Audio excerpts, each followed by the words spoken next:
Na posvetu Zavoda Združenje tolmačev za slovenski znakovni jezik so številni strokovnjaki odprli vprašanja z področja tolmačenja. Precej časa so namenili sodnemu tolmačenju kot eni pomembnejših vej tolmačenja gluhih skupnosti.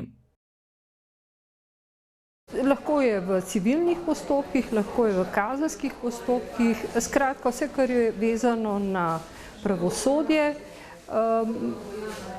in kjer je v postopku obravnavana gluha oseba, lahko je tožeča, lahko je tožena, kakorkoli že.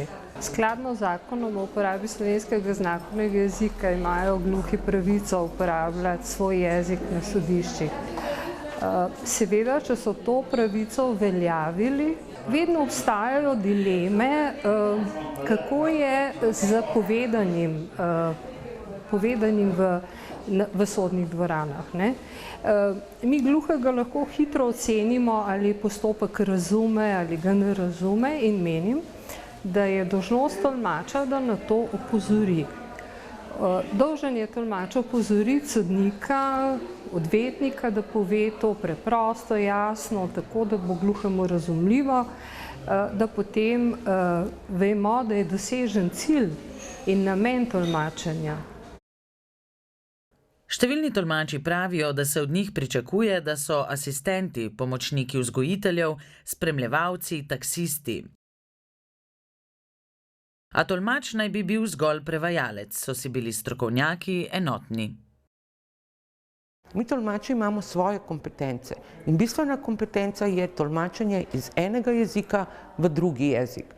Enkrat sem v vlogi, da tolmačim gluhi osebi govorni jezik, drugič pa moja vloga, pa spet na jezikovnem področju, pa spremeni, da tolmačim pa slišečim tisto, kar gluha oseba pove.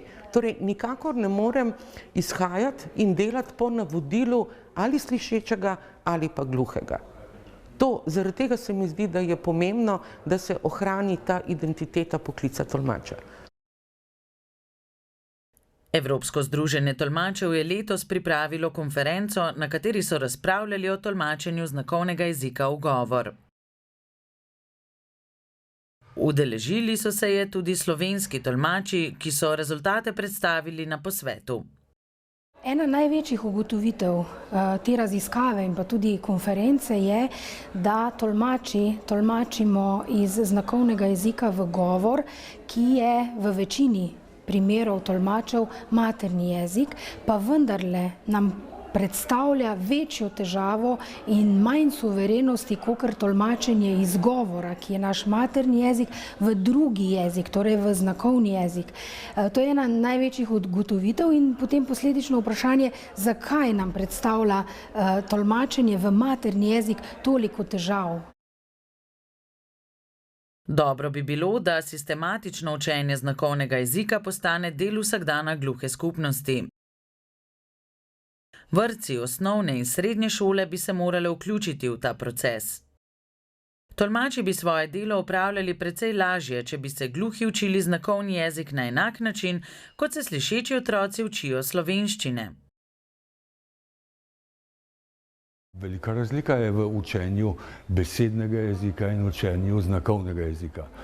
Medtem ko naši slišeči otroci se naučijo pravzaprav jezika že doma, od rojstva naprej se ga učijo. Situacija pri gluhih v zvezi z učenjem znakovnega jezika pa je povsem drugačna.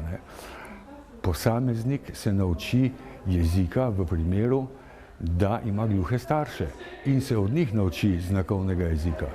Drugi pa seveda, ki imajo slišeče starše, se tega jezika ne naučijo. Naučijo se ga v vrtcu, morda v šoli, kjer pridejo gluhi med seboj v stik.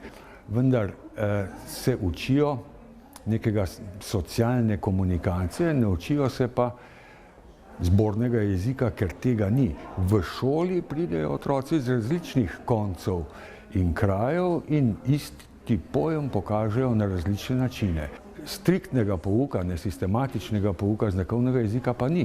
Ga ni v osnovni šoli, ga ni v srednji šoli in zato Dobre rezultate na vseh področjih lahko prinese zgolj sodelovanje. Tudi pri tolmačenju ni nič drugače. Tolmačenje je namenjeno gluhim, zato morajo ti v procesu vseskozi aktivno sodelovati, so v vlogi tolmačev dejali na posvetu. Gluha skupnost zagotovo je ta fundament, ki prispeva k razvoju slovenskega znakovnega jezika. Poglejte, strokovna področja. Nemogoče je, da bi zdaj tolmači vse strokovne izraze na različnih področjih tudi osvojili. Zdaj, kdo je tisti, ki bo ta pojem, ta znak razvil?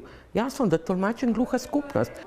Jaz mislim, da mora predvsem gluhi biti opolnomočen, pomeni, da mora on povedati, kaj želi, hoče, razume in tako naprej, in da tolmač mora to čim bolj verodostojno prenesti v drugi kot. Gluha skupnost potrebuje tolmače. Ti svoje delo opravljajo odgovorno in z veseljem.